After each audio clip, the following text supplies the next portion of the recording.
ಭಾಗವತ ಸಾರೋದ್ಧಾರದ ಮೂಲಕವಾಗಿ ಅಪೂರ್ವವಾದ ಕೃತಿಯನ್ನು ಕೊಟ್ಟಂತ ಮಹಾನುಭಾವರು ವಿಷ್ಣುತೀರ್ಥರು. ತೀರ ಇತ್ತೀಚಿನ ಕಾಲದವರು, ಬಹಳ ಹತ್ತಿರದ ಕಾಲದವರು. ಸರಿಯಾಗಿ ವೃಂದಾವನಸ್ಥರಾಗಿ ಸರಿಯಾಗಿ 206 + 5 205 ವರ್ಷ ಆಯ್ತು ಅಷ್ಟೇ. 205 ವರ್ಷ ಆಯ್ತು ವೃಂದಾವನಸ್ಥರಾಗಿ. ಅಷ್ಟು ಹತ್ತಿರದಲ್ಲಿದ್ದಾರೆ ಪುಣ್ಯಾತ್ಮರು, ಮಹಾನುಭಾವರು. ಅವರು ಹುಟ್ಟಿದ್ದು 1756ರಲ್ಲಿ. ಜಗನ್ನಾಥದಾಸರು ಮೊದಲಾದವರಿಗೆ ಸಮಕಾಲಿಕರು. ಅವರು ಇದ್ದಿದ್ದು ಬರೀ 50 ವರ್ಷ ಅಷ್ಟೇ. 50 ವರ್ಷದಲ್ಲಿ ತುಂಬಾ ಕೆಲಸಗಳನ್ನು ಮಾಡುತ್ತಾರೆ. ಮೊದಲನೇದಾಗಿ ಅವರು ಹುಟ್ಟಬೇಕಾದ್ರೆ ಸೂಚನೆಯಾಗಿರ್ತಂತೆ. ಅವರ ತಾತ ತಿರುಮಲಾಚಾರ್ಯರು, ತಂದೆ ನರಹರಿ ಆಚಾರ್ಯರು. ಇವರ ಹೆಸರು ಜಯತೀರ್ಥಾಚಾರ್ಯ. ತಾತಗೆ ಇನ್ನು ಮೊದಲೇ ಹೇಳ್ಬಿಟ್ಟಿದ್ರು, ಸೂಚನೆ ಆಗಿರ್ತಂತೆ, ಸ್ವಪ್ನ ಸೂಚನೆ ಆಗಿರ್ತಂತೆ. ಟೀಕಾರಾಯರು ಹೇಳಿದ್ರಂತೆ, ನಮ್ಮೊಬ್ಬ ಶಿಷ್ಯ ನಿಮ್ಮ ಮೊಮ್ಮಗನಾಗಿ ಹುಟ್ಟುತ್ತಾನೆ ಅಂತ ಹೇಳಿದ್ರಂತೆ. ಅದಕ್ಕೆ ಸೊಸೆಗೆ ಹೇಳ್ಬಿಟ್ಟಿರ್ತಾರೆ ಮೊದಲೇನೆ, ನೋಡು ನಿನ್ನ ಮಗು ಹುಟ್ಟುತ್ತೆ, ಜಯತೀರ್ಥರ ಹೆಸರಿಡು ಅಂತ ಹೇಳಿದ್ರಂತಾಗ. ಟೀಕಾಕೃತಾಮನಾಮ ವಿಧೀಯತಾಮಿತಿ ಅಂತ ಹೆಸರು ಹೇಳಿದ್ರೆ, ಅದೇ ಜಯತೀರ್ಥ ಅಂತ ಹೆಸರಿಟ್ಟು ಮುಂದೆ ಓದ್ಲಿಕ್ಕೆ ಅಂತ ಹೇಳಿ ಗುರುಮಧ್ವ ಚಿಹ್ನಯುತ ಪುಣ್ಯಪುರಂ ಮಂತ್ರಾಲಯ ಕ್ಷೇತ್ರ ಆಗಲೇ ವಿದ್ಯಾಪೀಠವಾಗಿತ್ತು. ಎಷ್ಟು ಹಿಂದೆ ಆಗ್ಲೇನೆ ಒಳ್ಳೆ ವಿದ್ಯಾ ಕೇಂದ್ರವಾಗಿತ್ತು. ಅಲ್ಲಿ ಓದ್ಲಿಕ್ಕೆ ಹೋದ್ರು. ಅಲ್ಲಿ ವ್ಯಾಸತತ್ವಜ್ಞರು ಅಂತಕ್ಕಂಥ ಮಹಾನುಭಾವರು ಇನ್ನೂ ಆಶ್ರಮ ತಗೊಂಡಿರಲಿಲ್ಲ. ಐ ಜಿ ವೆಂಕಟರಾಮಾಚಾರ್ಯ ಅಂತ ಹೆಸರು. ಅಲ್ಲಿಂದ ಪಾಠ ಪ್ರವಚನ ಮಾಡ್ಕೊಂಡಿದ್ದರಂತೆ. ಅಲ್ಲಿ ಹೋಗಿ ಓದ್ತಾರೆ. ಇವತ್ತು ಅವ್ರು ಓದಿದ ಮನೆ ಇದೆ.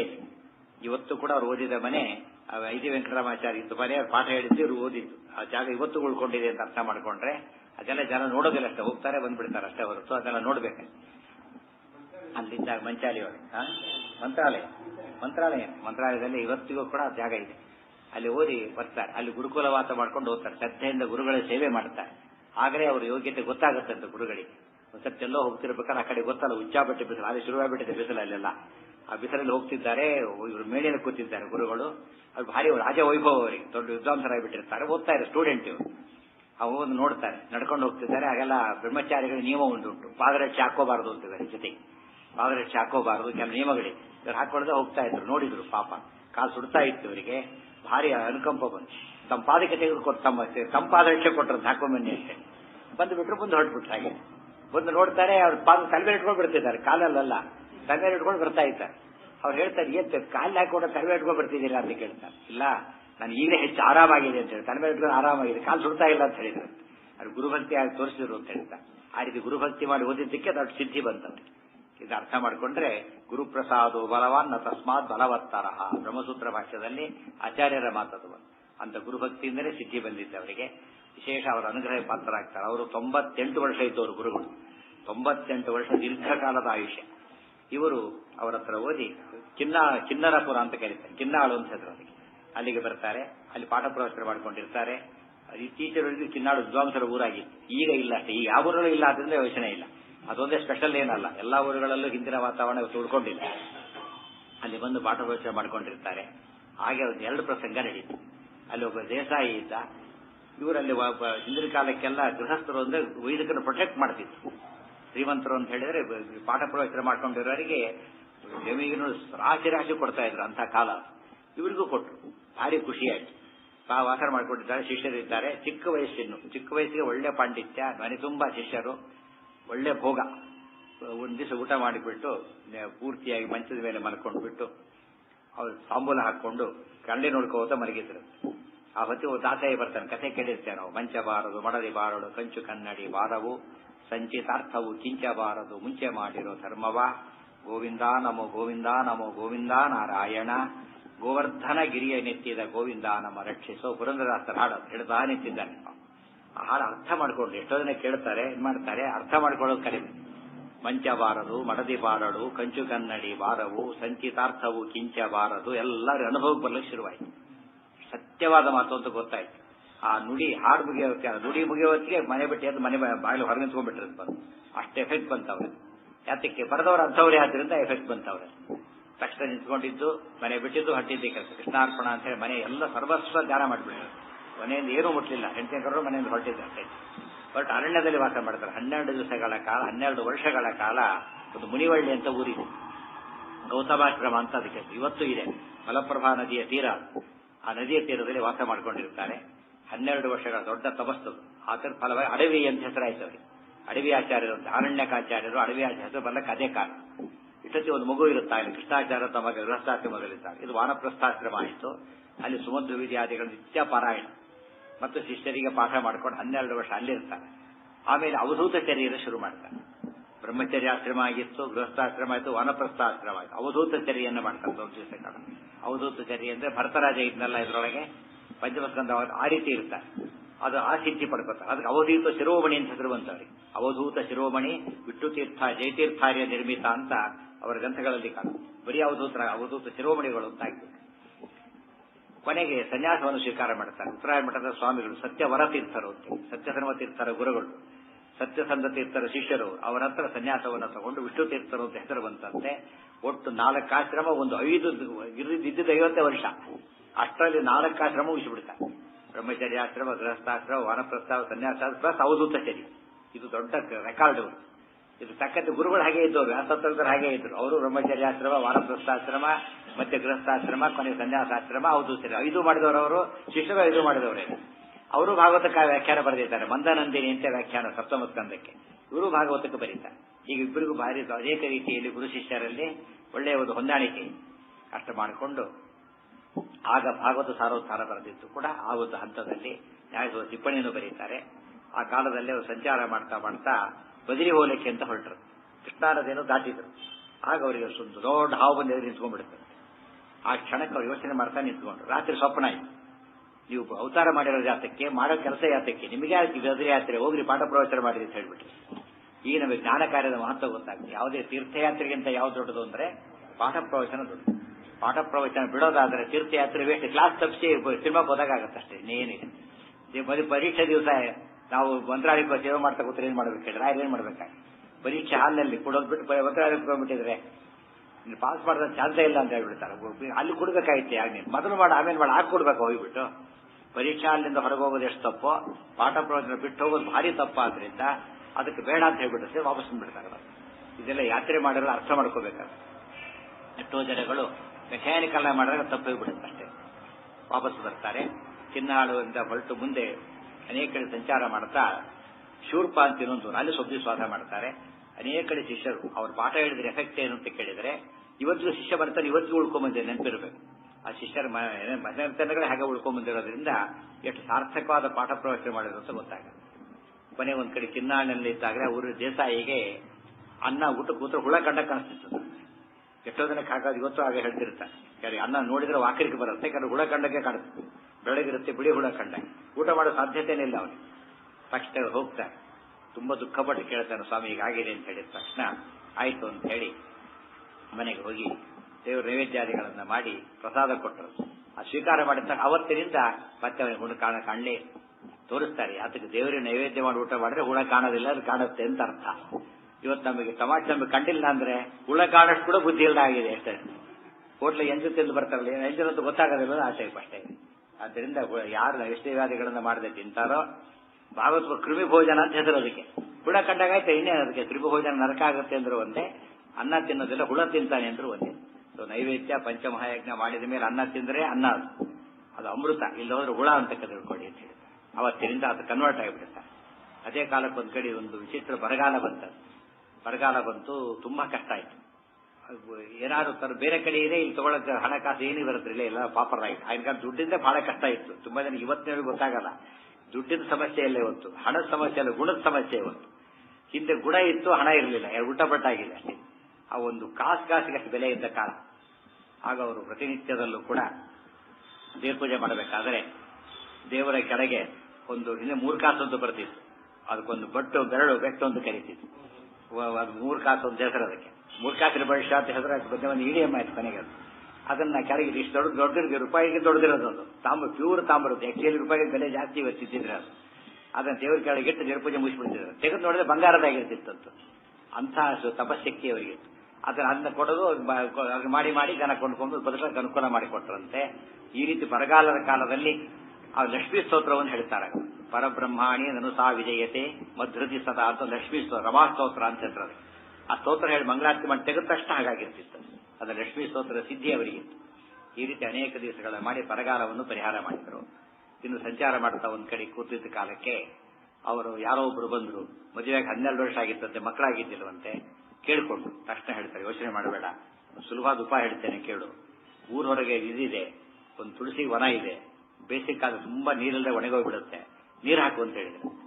ನೀರು ಹಾಕಿಲ್ಲಂತೆ ಅದೇ ವರ್ಷ ಮಗು ಹುಟ್ಟುಬಿಡುತ್ತೆ. ಇದರಿಂದ ತೋರಿಸ್ಕೊಡ್ತಾರೆ ತುಳಸಿ ಗಿಡಕ್ಕೆ ನೀರು ಹಾಕೋದಕ್ಕೂ ಸಂತತಿ ಆಗೋದಕ್ಕೂ ಸಂಬಂಧ ಇದೆ ಅಂತ. ಯಾರು ತುಳಸಿ, ಅದಕ್ಕೆ ಹೆಂಗಸರು ತುಳಸಿ ಪೂಜೆ ಮಾಡೋದ್ರಿಂದ ಏನಾಗುತ್ತೆ, ಗರ್ಭಕೋಶದ ದೋಷ ಪರಿಹಾರ ಆಗುತ್ತೆ ಅಂತ ಹೇಳಿ ಬಹಳ ಇಂಪಾರ್ಟೆಂಟ್. ಶಾಸ್ತ್ರದಲ್ಲಿ ತುಳಸಿ ಪೂಜೆ ಮತ್ತು ಅಶ್ವತ್ಥ ಪ್ರದಕ್ಷಿಣೆ ಎರಡೂ ಕೂಡ ಗರ್ಭ ಒಂದು ಶುದ್ಧಿಗೆ ಬೇಕಾದಂತಹ ಒಂದು ದೊಡ್ಡ ಮಾರ್ಗ ಆದ್ದರಿಂದ ಅದು ಮಾಡ್ತಿದ್ದು ಸರಿ. ಇನ್ನೊಬ್ರು ಯಾರು ನೋಡಿದ್ರು, ಸ್ವಾಮಿ ನಮಗೂ ಮಕ್ಕಳಾಗಿಲ್ಲ ಅಂತ ಯಾರು ಕೇಳ್ಕೊಟ್ರು. ತಕ್ಷಣ ಹೇಳಿದ್ರು, ಯೋಚನೆ ಮಾಡಬೇಡ, ಆ ಪಾಠ ಹೇಳೋ ಕಾಲಕ್ಕೆ ದೀಪ ಹಚ್ಚಿಡು ಮಕ್ಕಳಾಗ್ತಾರೆ ಅಂತ ಹೇಳಿ. ಅದು ಸರಿ, ದೀಪ ಸಂಯೋಜನ ಜ್ಞಾನಂ ಪುತ್ರ ಲಾಭೋ ಭವೇದ್ರು ರಾಯಸ್ತೋತ್ರಲ್ಲೇ ಬಂದಿದೆ. ಯಾರೋ ದೇವರೊಂದು ದೀಪ ಹಚ್ಚಿಟ್ಟಿರ್ತಾರೋ ಅವ್ರಿಗೆ ಮಕ್ಕಳಾಗ್ತಾರೆ. ದೀಪ ಆರದಂತೆ ನೋಡ್ಕೊಂಡ್ರೆ ಮಕ್ಕಳಿಗೆ ಏನೋ ರೋಗ ಇತ್ಯಾದಿ ಬರದೆ ಸುಖವಾಗಿ ಬದುಕ್ತಾರೆ ಅಂತ. ದೀಪ ಆರಬಾರದು ಮನೆಯಲ್ಲಿ ಯಾವಾಗಲೂ ಕೂಡ, ಆರೋದು ಅಪಶಕನ ಇದ್ದಾಗ ಲೆಕ್ಕ. ಎಂದು ಕೂಡ ದೀಪ ಆರದಂತೆ ನೋಡ್ಕೊಳ್ಬೇಕು. ಇವತ್ತು ಮಕ್ಕಳು ಸರಿ ಇರಲಿ ಅಂತ ಹೇಳೋದು ಒಂದೇ, ದೀಪ ಸರಿ ಇಟ್ಕೊಳ್ಳೋದು ಒಂದೇ. ದೀಪ ಹಚ್ಚೋದು, ದೀಪ ಅಭ್ಯಾಸ ಬೇಕಲ್ಲ, ಅಂತೂ ಹಚ್ಚಿಡೋದಿಲ್ಲ. ಆಗ ಹಚ್ಚಿಟ್ಟು ಮತ್ತೆ ಆಸೋಪೈಕಿ ಮತ್ತೆ ಮರುದಿಸಕ್ ಬೇಕಲ್ಲ. ಇಂಥ ರೋಗಿಗಳಿದ್ರೆ ಏನಾಗುತ್ತೆ ಮತ್ತೆ. ಆ ರೀತಿ ಕೆಲಸ ಖರ್ಚಾಗಲಿಕ್ಕೆ ಆಗಲೇಬೇಕು. ಎಲ್ಲಾ ಕಡೆ ಎಲ್ಲೂ ಖರ್ಚು ಮಾಡೋದಿಲ್ಲ, ಹಣ ಇರೋದು ಯಾತಕ್ಕೆ ಮತ್ತೆ. ಅದನ್ನು ವಿನಿಯೋಗ ಮಾಡಿಕೊಂಡ್ರೆ ಮಕ್ಕಳು ಸುರಕ್ಷತೆ ಇರಲಿಕ್ಕೆ ಸಾಧ್ಯ. ಅದನ್ನ ಹೇಳಿ ಈಗ ಅನೇಕ ರೀತಿಯಿಂದ ಮಕ್ಕಳನ್ನೆಲ್ಲ ಕಳಿಸ್ತಾ ಬಂದಿರುತ್ತೆ. ಕೊನೆಗೆ ಮತ್ತೊಂದು ಕಡೆ ಏನಾಯ್ತು, ಯಾರೋ ಅವರು ಮಕ್ಕಳಿಲ್ಲ ಇನ್ನೊಬ್ರು ಕೇಳಿದ್ರು ಬಂತು. ಅನೇಕ ರೀತಿಯಲ್ಲಿ ಶಕ್ತಿ ತೋರಿಸ್ತಾ ಇದೆ. ಅಲ್ಲಿ ಬೇಸಿಗೆ ಕಾಲ, ಆಡ ಹೂ ಹಣ್ಣು ಬಿಡೋ ಕಾಲನೇ ಅಲ್ಲ. ಊರವರೆಗೆ ಹೋಗು, ಒಂದು ಮರ ಇದೆ, ಅದು ಒಂದೇ ಹಣ್ಣು ಬಿಟ್ಟಿದೆ ತಗೊಂಡ್ ಬಾ ಅಂತ ಹೇಳಿದ್ರು. ಒಳ್ಳೆ ದಿವ್ಯ ಜ್ಞಾನ ಸಿದ್ಧಿಯಾಗಿತ್ತು. ತಂದು ಕೊಡ್ತಾನೆ, ಹಣ್ಣು ಕೊಟ್ಟು ತಗೋ ಅಂತ ಹೇಳಿದ್ರು. ತಿಂದ್ರೆ ಆ ಮಕ್ಕಳಾಗಿ ಅನೇಕ ಮಕ್ಕಳಾಗಿ ಇವತ್ತಿಗೂ ವಂಶ ಬೆಳ್ಕೊಂಡ್ ಬಂದಿದೆ ಅವ್ರು ಅಂತ ತಿಳ್ಕೊಂಡ್ರೆ ಎಷ್ಟು ಸಿದ್ಧಿ ಅವ್ರು ಪಡ್ಕೊಂಡಿದ್ರು ಶಾಸ್ತ್ರದಲ್ಲಿ ಮೊದಲು ಎದುರಿಸ್ತಾನೆ. ಎಷ್ಟೋ ಕೆಲಸಗಳನ್ನು ಹಾಗೆ ಮಾಡ್ತಾರೆ. ಅವ್ರು ಪಾಠ ಹೇಳ್ತಿರ್ಬೇಕಾದ್ರೆ ಒಳ್ಳೆ ಪರಿಮಳದ ವಾಸನೆ ಬರ್ತಿತ್ತು, ಘಮ ವಾಸನೆ ಬರ್ತಾ ಇತ್ತು. ಅಂದ್ರೆ ಅಲ್ಲಿಗೆ ಟೀಕಾರಾಯರು ಬಂದು ನ್ಯಾಯಸುಧಾ ಪರಿಮಳ ಅಂತ ಹೇಳ್ತೇವೆ. ಆ ರೀತಿಯಲ್ಲಿ ಅವ್ರು ಕೂತಿದ್ದಕ್ಕೆ ಸಂಕೇತವಾಗಿ ಕಾಣಿಸ್ತಾ ಇತ್ತು. ಅವರು ಮಾದ್ನೂರು ಅಂತ ಕರೀತಾರೆ. ಊರವರೆಗೆ ಒಂದು ಗುಡಿ ಇದೆ, ಸೋಮೇಶ್ವರ ದೇವಸ್ಥಾನ ಅಂತಾನೆ ಹೆಸರು. ಅದು ಕೂಡ ಅಲ್ಲೇ ವಾಸ ಅವರು, ಅಲ್ಲೇ ವಾಸ, ಅಲ್ಲೇ ಪಾಠ ಪ್ರವಚನ. ಅಲ್ಲಿದ್ದಾಗ ಒಂದ್ಸರ್ತಿ ಏನಾಯ್ತು, ಶಿಷ್ಯರಿಗೆ ಪಾಠ ಹೇಳ್ತಾ ಇದ್ದು, ಕಲಿ ಭಾರಿ ದುಷ್ಟ, ಹುಷಾರಾಗಿರ್ಬೇಕು ಅಂತ ಹೇಳಿದ್ರು. ತಕ್ಷಣ ಬಿಡ್ಲಿಲ್ಲ ಅವರು. ಸ್ವಾಮಿ ಕಲಿ ನೋಡ್ಬೇಕಲ್ಲ, ತೋರಿಸ್ತೀರಾ ಅಂತ ಕೇಳಿದ್ರು ಶಿಷ್ಯರು. ಆಯ್ತು ತೋರಿಸ್ತೇನೆ ಅಂತ ಹೇಳಿದ್ರು. ನಾಳೆ ಎಲ್ಲ ನಾಡಿದ್ದು ಸಂಜೆ ಹೊತ್ತಿಗೆ ಒಬ್ಬನು 4 ನಾಯಿ ಹಿಡ್ಕೊಂಡು ಬರ್ತಾನೆ, ಅವನೇ ಕಲಿ ಅಂತ ಹೇಳಿದ್ರು. 3ನೇ ದಿವಸಕ್ಕೆ ಒಬ್ಬನು ನಾಯಿ ಹಿಡ್ಕೊಂಡು ಬರ್ತಾನೆ, ಅವನೇ ಕಲಿ ಅಂತ ಹೇಳಿ. ಇವತ್ತು ದಿವಸ ಬರ್ತಾರ, ಆದ್ದರಿಂದ ಕಲಿಗಳು ಸಿಕ್ಕಾಬಟ್ಟಿ ಸಿಗ್ತಾರೆ. ಅವಾಗ ಅಂತ ಕಾಲ ರೇರಿತ್ತು, 4 ದಿವಸ ಕಾಯ್ಬೇಕಾಯ್ತಷ್ಟೇ. ಇವತ್ತು ಬೆಳಿಗ್ಗೆ ಸಾಯಂಕಾಲ ದೇವರನ್ನು ಬಿಟ್ಟು ಕೈಗಳು ಇವೆ, ಹಿಡಿದ ಕೈಗಳು ಇವೆ. ಎಲ್ಲಿ ನೋಡಿದ್ರು ನಾಯಿ ನಾಯಿ ನಾಯಿ ಅಷ್ಟೇ. ಅಂತ ಒಂದು ಕೆಟ್ಟ ಕಾಲ ಇದೆ. ಅಂದ್ರೆ ನಾಯಿಗೂ ಕಲಿಗೂ ಸಂಬಂಧ ಇದೆ. ನಾಯಿನ ಇಟ್ಕೊಳ್ಳೋದು ತಪ್ಪಲ್ಲ, ಅದನ್ನ ನೋಡೋ ರೀತಿಯಲ್ಲಿ ವ್ಯತ್ಯಾಸ ಆಗುತ್ತೆ. ಇವತ್ತು ಗೋವನ್ನ ಹೊಡೆದು ಹಾಕ್ತಾರೆ, ಇವತ್ತು ನಾಯಿನ ಎಷ್ಟ್ಕೊಳ್ತಾರೆ ವರ್ಷಕ್ಕೆ ಲೆಕ್ಕ. ನಾಯಿನ ಕೊಲ್ಲೋದು ಬಹಳ ಕಡಿಮೆ. ಹಸುಗಳನ್ನ ಲಕ್ಷಗಟ್ಟೆ ಹಸುಗಳನ್ನ ಕೊಂದಾಕ್ತಾರೆ ಅಂತ ತಿಳ್ಕೊಂಡ್ರೆ ಎಲ್ಲಿಯ ಹಸು ಎಲ್ಲಿಯ ನಾಯಿ. ಅಂದ್ರೆ ನಾಯಿ ಸಂಬಂಧನೂ ಒಂದೇ, ಕಲಿ ಸಂಬಂಧನೂ ಒಂದೇ ಅಂತ ತಿಳಿಸ್ತಾರೆ. ಅದೆಲ್ಲ ಅನೇಕ ಮಹಿಮೆಗಳನ್ನು ತೋರಿಸಿ ಕೊನೆಗೆ ಅವರು ಒಂದು ರಾತ್ರಿ ಓದಿನಲ್ಲಿದ್ದಾಗ ಸ್ವಪ್ನ ಆಯ್ತು. ಈ ಬದಿಗೆ ಹೋಗ್ಬೇಕು ಅಂತಿದ್ರಲ್ಲ, ಇಂಥ ಲಘುದ ನೋಡಿ ನಾನು ಸಿಗ್ತೇನೆ ಅಂತ ಹೇಳಿದಾರಂತೆ. ಅವರು ನೋಡಿ ನಾರಾಯಣ ದೇವರು ಇದ್ರು, ದೊಡ್ಡ ವಿಗ್ರಹ ಸಿಕ್ತು. ಅದನ್ನು ಪ್ರತಿಷ್ಠಾಪನೆ ಮಾಡಿದ್ದಾರೆ. ವೃಂದಾವನ ಹಿಂದೆ ನಾರಾಯಣ ದೇವ ವಿಗ್ರಹ ಇದೆ ಇವತ್ತು. ಅದೇ ಊರಲ್ಲಿ ಸಿಕ್ಕ ವಿಗ್ರಹ. ಅಲ್ಲಿ ವಿಗ್ರಹ ವೃಂದಾವನ ನೋಡ್ಕೊಂಡು ಬಂದ್ಬಿಡ್ತಾರೆ ಜನ. ಇನ್ನು ಮುಂದೆ ನೋಡೋದಿಲ್ಲ, ಊಟಕ್ಕೆ ಗೊತ್ತಾಗಿರುತ್ತಾಗಲೇ ಅಲ್ಲಿ ಸೇರ್ಕೊಂಡ್ಬಿಡ್ತಾರೆ. ಆಗಿರೋದು ಅಷ್ಟೇ ಹೊರತು ಅಲ್ಲಿ ಏನಿದೆ ನೋಡೋದು ಈಗ ಅನ್ಕೊಳ್ಳೋದು ಹೋಗ್ಬಿಡೋದು ಅಷ್ಟೇ. ತಪ್ಪದು. ಏನಿದೆ ಸರಿಯಾಗಿ ನೋಡಿದ್ರೆ ಹಿಂದೆ ನಾರಾಯಣ ದೇವರಿದೆ, ಬದಿರಿಯಲ್ಲಿ ನಾರಾಯಣ ದೇವರೇ ಆಗಿದ್ದಾರೆ. ಆ ನಾರಾಯಣ ದೇವರನ್ನ ಪ್ರತಿಷ್ಠಾಪನೆ ಅಲ್ಲಿ ಮಾಡಿದ್ದಾರೆ. ಅಂದ್ರೆ ತೋರಿಸ್ತಾರೆ, ಪಾಠ ಪ್ರವಚನ ಮಾಡಿಕೊಂಡಿದ್ದೆ ಇದ್ದಲ್ಲೇ ಬದಿರಿ ಬರುತ್ತೆ ಅಂತ. ಇದ್ದಲ್ಲೇ ನಾರಾಯಣ ಬರ್ತಾನೆ ಅಂತ ತೋರಿಸಿಕೊಡ್ತಾರೆ. ಅನೇಕ ಅಪೂರ್ವ ಶ್ಲೋಕಗಳನ್ನು ಬರೆದಿದ್ದಾರೆ. ಅಧ್ಯಾತ್ಮ ರಸರಂಜಿನಿ, ಅದೇ ರೀತಿ ಷೋಡಶಿ, ಚತುರ್ದಶಿ, ಭಾಗವತ ಸಾರೋದ್ಧಾರ, ಗೀತಾ ಸಾರೋದ್ಧಾರ, ಸುಧಾ ಟಿಪ್ಪಣಿ, ತತ್ವಪ್ರಕಾಶಿಕ ಟಿಪ್ಪಣಿ, ಭಾಗವತ ಧರ್ಮಸ್ತೋತ್ರ, ಜಯತೀರ್ಥ ಸ್ತೋತ್ರ, ಎಷ್ಟು ಕೃತಿಗಳು ಬರೀತಾರ ಲೆಕ್ಕನೇ ಇಲ್ಲ. ಅದರಲ್ಲಿ ಅವ್ರದ್ದು ಮಾಸ್ಟರ್ ಪೀಸ್ ಅಂತ ಹೇಳಿದ್ರೆ ಒಂದು ಸುಧಾ ಟಿಪ್ಪಣಿ, ಒಂದು ಭಾಗವತ ಸಾರೋದ್ಧಾರ. ಭಾಗವತ ಸಾರೋದ್ಧಾರದ ಪರ್ಪಸ್ 2. ಒಂದು ಭಾಗವತದಲ್ಲಿ 18,000 ಶ್ಲೋಕ ಇದೆ. ಅದನ್ನ ಕನ್ಸೈಸ್ ಮಾಡಿ ಉಪಾಸನೆ ಬೇಕಾದಲ್ಲಿ ರೀಅರೇಂಜ್ ಮಾಡು. ಶ್ಲೋಕ ಆಚೆ ಲಿಂಕ್ ತಪ್ಪೇ ಬಿಡುತ್ತಾಗ ಹೊಸ ಲಿಂಕ್ ಕೊಟ್ಟು ಅವನು ಕೂಡಿಸ್ಬೇಕು. ಬಟ್ 360 ಶ್ಲೋಕ ಮಾತ್ರ ಕಲೆಕ್ಟ್ ಮಾಡ್ತಾರೆ. 360 ಕೆಲವು ಪದ 365 ಶ್ಲೋಕ ಕಲೆಕ್ಟ್ ಮಾಡಿಬಿಟ್ಟು ಅವನು 30 ಪ್ರಕರಣ ಅಂತ ಮಾಡ್ತಾನೆ. 30 ಚಾಪ್ಟರ್ಸ್ ಮಾಡಿ ಅವನ್ನೆಲ್ಲ ಬೇರೆ ಬೇರೆ ಕ್ರಮದಲ್ಲಿ ಜೋಡಿಸಿಬಿಟ್ಟು ಆ ಲಿಂಕ್ ಒಳಗೆ ತಾವು ವ್ಯಾಖ್ಯಾನವನ್ನು ಬರೀತಾರೆ. 1 ಆರಿಸೋದು, 2 ಜೋಡಿಸೋದು, 3ನೇದು ಲಿಂಕ್ ಕೊಡೋದು, 4ನೇದು ಅರ್ಥ ಹೇಳೋದು. 4 ಕೆಲಸ ಮಾಡಬೇಕು. ಅದು ಭಾಗವತ ಸಾರ ಉದ್ಧಾರ. ಭಾಗವತ ಸಾರ ಉದ್ಧಾರ. ಬಾವಿಯಿಂದ ಕೊಡ ಮೇಲಕ್ಕೆ ತೆಗೆದ್ರೆ ಉದ್ಧಾರ ಅಂತ ಕರೀತಾರೆ. ವರಾಹದೇವರು ಭೂಮಿ ಉದ್ಧಾರ ಮಾಡಿದ್ರು. ಅದು ಗ್ರಂಥಗಳನ್ನು ಆಯ್ದು ಕೊಡ್ತಾರಲ್ಲ ಶ್ಲೋಕವನ್ನ, ಅದು ಉದ್ಧಾರ ಅಂತ ಕರೀತಾರೆ. ಅದಕ್ಕೆ ಸಾರವನ್ನು ಹೇಳಿದ್ರೆ ಭಾಗವತ ಸಾರೋದ್ಧಾರ ಗ್ರಂಥ ಆಯ್ತು. ಅದರಲ್ಲಿ 30 ಪ್ರಕರಣಗಳಲ್ಲಿ 30 ಪ್ರಕರಣ, 365 ಶ್ಲೋಕ ಮತ್ತು ಭಾಗವತದ ಆಯ್ಕೆ. ಅದೇನ್ ತೋರಿಸ್ತಾರೆ ಗೊತ್ತಾ, ದಿವಸಕ್ಕೆ ಒಂದೊಂದು ಶ್ಲೋಕ ಓದಿದರೆ ಒಂದು ವರ್ಷಕ್ಕೆ ಮುಗಿಯುತ್ತೆ ಗ್ರಂಥ. ದಿವಸಕ್ಕೆ ಒಂದೊಂದು ಶ್ಲೋಕ ಒಂದು ವರ್ಷ ಬೇಕು. ತಿಂಗಳಿಗೆ ಒಂದು ಪ್ರಕರಣ ಓದಿರುತ್ತೆ, ಒಂದು 30 ದಿವಸ, ಒಂದು ದಿವಸಕ್ಕೆ ಒಂದು ಪ್ರಕರಣ ಓದಿದರೆ ಒಂದು ತಿಂಗಳಿಗೆ ಮುಗಿಸ್ಬಿಡುತ್ತೆ. ವರ್ಷಕ್ಕೆ ಬೇಕಾದ್ರೆ ಮುಗಿಸೋ, ತಿಂಗಳಿಗೆ ಬೇಕಾದ್ರೆ ಮುಗಿಸ್ಬೋದು. ಆ ರೀತಿ ನಿತ್ಯಾನುಸಂಧಾನಕ್ಕೆ ಅವರೇ ಬರೀತಾರೆ. ನಿತ್ಯಾನುಸಂಧಾನಕ್ಕೋಸ್ಕರ ಕೆಲಸ ಆರಿಸಿ ಸಂಗ್ರಹ ಮಾಡ್ತಾ ಇದ್ದೇವೆ ಅಂತ ಬರೆದು ಅನೇಕ ರೀತಿ ಒಳ್ಳೆ ವ್ಯಾಖ್ಯಾನದ ಲಿಂಕ್ ಕೊಡ್ತಾರೆ. ಸುಧಾದಿ ಗ್ರಂಥಗಳಲ್ಲಿ ಏನೇನು ಸಾರ ಬಂದಿದೆ ಅದನ್ನೆಲ್ಲ ಕೂಡ ಭಾಗವತಕ್ಕೆ ಅನ್ವಯಿಸಿ ಬರೀತಾರೆ. ಒಂದೊಂದು ಶ್ಲೋಕಕ್ಕೂ ಭಾಗವತಕ್ಕೆ ಅಷ್ಟು ವಿಸ್ತಾರವಾದ ವ್ಯಾಖ್ಯಾನ ಸಿಗೋದು ಬಹಳ ದುರ್ಲಭ.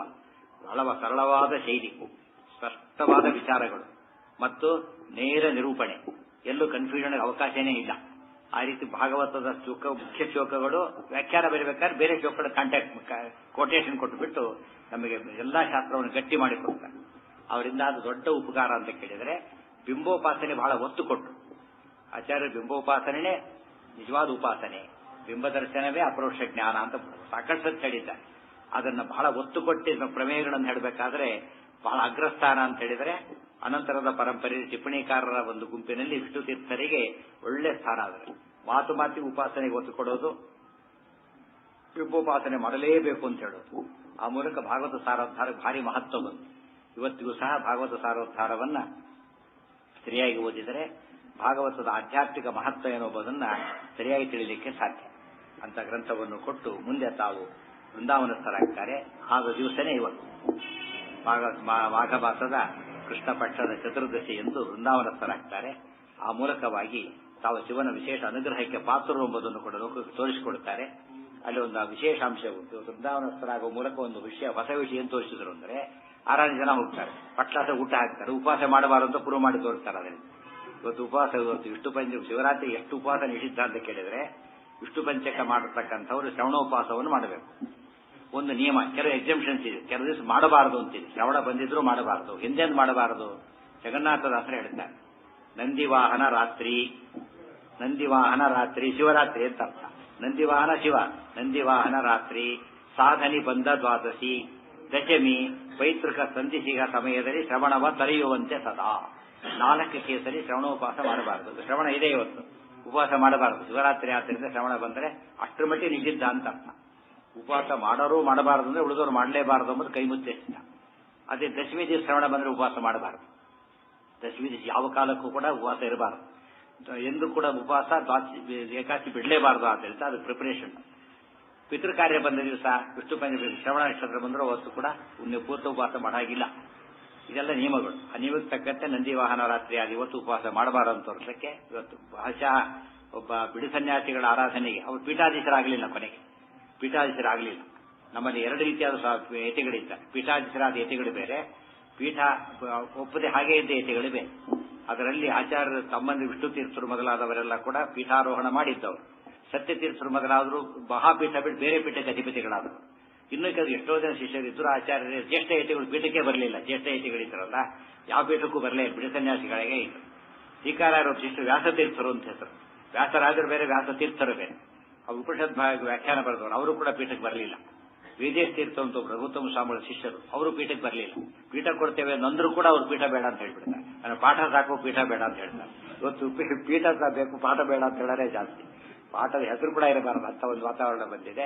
ವೇದೇಶ್ ತೀರ್ಥರು ದೊಡ್ಡ ಎಕ್ಸಾಂಪಲ್ ಅದಕ್ಕೆ. ಅನಂತರ ಮಧುಸೂದನ ಭಿಕ್ಷುಗಳು ಅಂತ ಒಬ್ಬರು, ಸಂಕಷ್ಟ ಒಡೆಯ ಎಕ್ಸಾಂಪಲ್ ವ್ಯಾಖ್ಯಾನ ಬರೋದು, ಅವರು ಕೂಡ ಬಿಡಿ ಸನ್ಯಾಸಿಗಳು, ಅವರು ಪೀಠಕ್ಕೆ ಬರಲಿಲ್ಲ. ಅದೇ ಸಾರಿ ವಿಷ್ಣು ವ್ಯಾಸತ್ವದಲ್ಲಿ ಪೀಠಕ್ಕೆ ಬರಲಿಲ್ಲ. ಇವರು ಗುರುಗಳು ಹಾಗೇನೆ ಸನ್ಯಾಸ ತಗೊಂಡು ಪೀಠಕ್ಕೆ ಒಟ್ಟೆ ಹೋದ್ರು ಒಪ್ಪಲಿಲ್ಲ. ಅಷ್ಟರ ಮಟ್ಟಿಗೆ ವಿರಕ್ತರಾಗಿದ್ದವು. ಇವರು ಹಾಗೆ ಇದ್ದವು. ವಿಷ್ಣು ತೀರ್ಥರು ಬಿಡಿ ಸನ್ಯಾಸಿಗಳಾಗಿದ್ದವರು ಅಂತ ಅರ್ಥ ಮಾಡಿಕೊಂಡ್ರೆ ಅವರು ಸನ್ಯಾಸದ ಉದ್ದೇಶ ಜ್ಞಾನ ಕಾರ್ಯವಾಗಿತ್ತೆ ಹೊರತು ಅಧಿಕಾರವಾಗಿರಲಿಲ್ಲ. ಕೊನೆಗೆ ಪೀಠಾಧೀಶರು ಗೌರವ ಬರೋ ಸ್ಥಿತಿ ಒಂದು ಅಷ್ಟು ಮಟ್ಟಿಗೆ ಉನ್ನತ ಸ್ಥಾನವನ್ನು ಗಳಿಸಿದ್ದಾರೆ. ಇವತ್ತು ಪಾಠ ಪ್ರವಚನ ಪರಿಬಲಿ ವಿಷ್ಣು ತೀರ್ಥರದ್ದು ಬಹಳ ದೊಡ್ಡ ಮಟ್ಟದ ಸಾಧನೆ ಅಂತ ಮಹಾನುಭಾವರ ಆರಾಧನೆ ಇವತ್ತಿನ ದಿವಸ. ಭಾಗವತ ಸಾರೋದ್ಧಾರ ಪಾಠ ಹಾಗೂ ಬೆಳಗ್ಗೆ ನಡೀತಾ ಇದೆ. ಆ ಸಂದರ್ಭ ತಕ್ಕಂತೆ ಆರಾಧನೆ ಬಂದರೆ ಭಾರಿ ವಿಶೇಷ. ಅವರ ವಿಶೇಷ ಸ್ಮರಣೆ ಮಾಡಿದಷ್ಟು ಕೂಡ ಗ್ರಂಥ ಚೆನ್ನಾಗಿ ಅರ್ಥ ಆಗುತ್ತೆ ಅಂತ ಹೇಳ್ತಾರೆ. ಯಾರು ಗ್ರಂಥ ಬರೆದಿರ್ತಾರೋ ಅವರಲ್ಲಿ ಗೌರವ ಹೊಂದಿದಷ್ಟು ಗ್ರಂಥ ಸುಲಭವಾಗಿ ನಮಗೆ ಅರ್ಥವಾಗುತ್ತೆ. ಆ ದೃಷ್ಟಿಯಿಂದ ಇವತ್ತು ನಮ್ಮ ವ್ಯಾಸಮಧ್ವ ಸಂಶೋಧನಾ ಪ್ರತಿಷ್ಠಾನದ ಆಶ್ರಯದಲ್ಲಿ ಇವು ವೈಶ್ವಿಕರ ಆರಾಧನೆ ನಡೆದಿದೆ. ಶಿವರಾತ್ರಿ ಆಚರಣೆ ನಡೆದಿದೆ. ಆ ಹಿನ್ನೆಲೆಯಲ್ಲಿ ಸೇವಾಕರ್ತರಾಗಿ ಬಂದವರು ಶ್ರೀ ವಾಸುದೇವಮೂರ್ತಿಗಳು, HS ವಾಸುದೇವಮೂರ್ತಿ ದಂಪತಿಗಳು, ಎನ್ ಗುರುರಾಜ ದಂಪತಿಗಳು, ಸತ್ಯನಾರಾಯಣ ದಂಪತಿಗಳು ಮತ್ತು ಇಬ್ಬರು ಅಂತರಂಗ ಭಕ್ತರು ಎಲ್ಲ ಪಾಲ್ಗೊಂಡಿದ್ದಾರೆ. ಎಲ್ಲರಿಗೂ ಶ್ರೀ ಹರಿವಾಳ ಅನುಗ್ರಹ ಮಾಡಲಿ ಅಂತ ಹೇಳ್ತಾ ನಮ್ಮ ಮುಂದಿನ ಕಾರ್ಯಕ್ರಮ ವಾದಿರಾಜ ಸ್ವಾಮಿಗಳ ಆರಾಧನೆ. ವಾದಿರಾಜ ಮರು ದಿವಸ ವ್ಯಾಸರಾಜರ ಆರಾಧನೆ, 2 ಆರಾಧನೆ ಪ್ರವಚನ ಇರುತ್ತೆ. ವಾದಿರಾಜ ಸ್ವಾಮಿಗಳ ಬಗ್ಗೆ, ವ್ಯಾಸರಾಜರ ಬಗ್ಗೆ ವಿಶೇಷವಾಗಿ ಅವತ್ತು ನೋಡೋಣ.